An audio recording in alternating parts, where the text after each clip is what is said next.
everyone, it's Maddie and V, and today we're going to be playing the How Well Do I Know My Books challenge. So there are 28 questions, but because we don't have any hardbacks, we've cut out all of the questions related to those. So we've got 24. We're each going to answer 12 of them, and we've randomly selected coordinates from our bookshelves. Maddie's up first, so let's get to it. Without looking at the description, tell us what the book is about. 3-9. It landed on The Young Elites by Marie Lu, which is actually a series on our shelves that I haven't read yet. I only know that it's about a girl called Adelina who is a villain, and I can only assume that the Young Elites are a group of the same kind of people, and throughout the series you realise that maybe they're not as evil as you first thought. What is the genre of this book? 5-15. It landed on Burn for Burn by Jenny Han and Siobhan Vivian. This is a contemporary story, but it also has some like suspense / mystery elements to it. What is on the cover? 11-5. So the book is Stargazing for Beginners by Jenny McLaughlin. It's a navy colour with lots of stars on it, and the title is in a heart. I think it's mostly typography. It's the tagline that's in a heart, but I mostly got this, although there is like quite a lot of trees around this side, which makes a nice little border for it. What is the main character's name? 2-18. It landed on The Boneless Mercies, which is a book that I haven't read, although I think one of the girls, like it's a bunch of female characters. I think the main character is called Freya or something like that, and then she has like Olive or like an O name as one of the other girls. Frey and Ovi, Juniper and Runa. So almost, I said Freya, that's pretty much the name. Name a side character. The coordinates are 1-9. It landed on Slated by Terry Terry. Now I know the main character's name is Kyra, and a side character, she has a love interest and a sister. I think the villain in this is called Mac or something like that. Where is it? Oh, yeah, Mac. Okay. Mac is one of the characters' names, yay! Guess how many pages the book has without looking? 5-16. 7, 8, 9, 10. Clean by Juno Dawson. Pretty sure this is like maybe around like 380, I'd say. Like just shy of 400. Oh my gosh. It's 399. What rating did you give this book? 6-16. 16. Thank you. It landed on Access or Awkward by Beth Jarrett, and I'm pretty sure I gave this series finale 5 stars. It was definitely my favourite of the trilogy. Where does this book take place? 2-12. It landed on 3 Dark Crowns by Kendall Blake. This takes place in a completely new fantasy world. I think the 3 sisters are in different locations, but I remember like quite specifically there being some kind of like beach forest landscape. There is a map. Fantasy Island. And it will have a beach and some trees, so...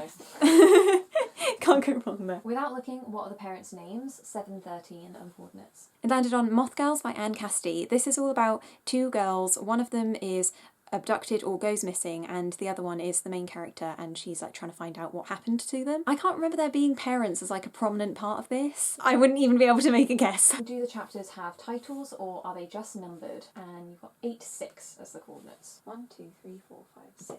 Okay. It landed on The Unpredictability of Being Human. I think they're just numbered in this one. I read this like this year, so I'd be surprised if they were, and they are.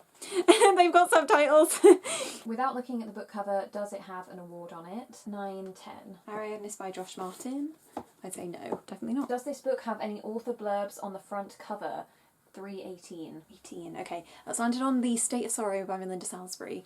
I think that fantasies normally do get blurbs on the front, so I'd say yes. No, it doesn't. It just says best-selling author Melinda Salisbury on it. I knew there wouldn't be because they're so impressed with that cover.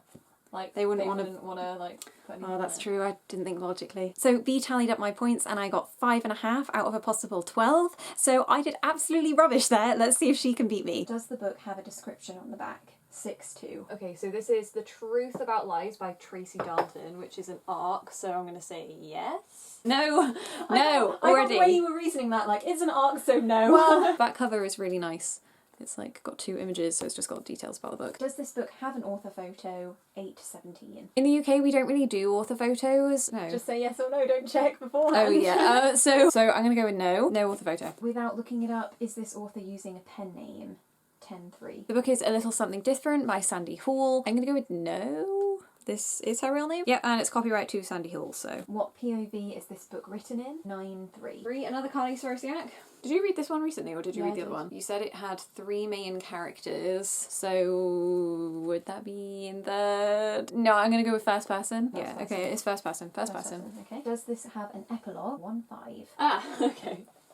That's nice and easy. Mockingjay, the final book in the Hunger Games series by Suzanne Collins, and yes, this does have an epilogue. We won't comment on whether it was satisfying or not. Oh yeah. Without looking, does this book have a prologue? 413. Hero at the Fall by Alwyn Hamilton. This is the third and final book in the Rebel of the Sands trilogy. I haven't read this final one, but I have read the first two, and I think it was quite a wait between the second and the third book's release, so I wouldn't be surprised if there was a prologue to like reintroduce you to the world, so I'm going to say yes. No, it just goes into chapter 1, so that's a fail. Is this book signed? 10-8. This Song Will Save Your Life by Leela Sales, and no, this is not signed, but I really do like Leela Sales writing, so I would love to have a signed book from her one day. Does the page number have a design above or below it, or none at all? 720. Oh no! It's The Serpent King by Jeff Sentner, which again, I haven't read, but I'm going to say no decoration around the page number at all. Plain in the bottom. Do the chapter headers have designs on them? 4-6. It's Trials of Apollo by Rick Riordan, and although I haven't read this one, I have read other Rick Riordans, and I don't think there are any designs around the chapter. Okay, so there aren't, but then each one has this like symbol at the top. Are we going to say that's a fail then? Because they are marked in a certain way, so... Yeah. Name main character 919. I landed on The Secret Garden, and the main character's name is Mary. Why did it have to be a classic where everybody like knows the names? Mary, Charlotte, whatever it's gonna be. What year was this book published? 6-7. This is After the Fire by Will Hill. This was a Zoella book club book, and she didn't do that this summer. I'm gonna say this was 2018. No, but it could have been 2017 though. But I only read it recently, but it had come out like quite a bit before I actually read it. Been released in 2017 and then won awards in 2018. What's your final answer? 2018. Okay, it came out in 2017. The last question is, what year did you read this book? Okay. This is Hope by Rianne Ivory, and I read this for an event that we did last year, so 2018. Unless you read it for the event that we were scheduled to do in 2017. September 26th, 2017. 2017. Whoops. So I got 7 correct out of 12 questions. I'm the winner! So adding our points together, we got 13.5 out of a possible 24. So that means we only half know our shelves, which does make sense because... Yeah, we have a lot of unread books on there, so... And obviously books that I've read that you haven't, and that was happening quite a lot. So I'm not disappointed by that score. Thank you everyone so much for watching, and we'll leave the questions in the description if you want to have a go at this too. We'll see you next time.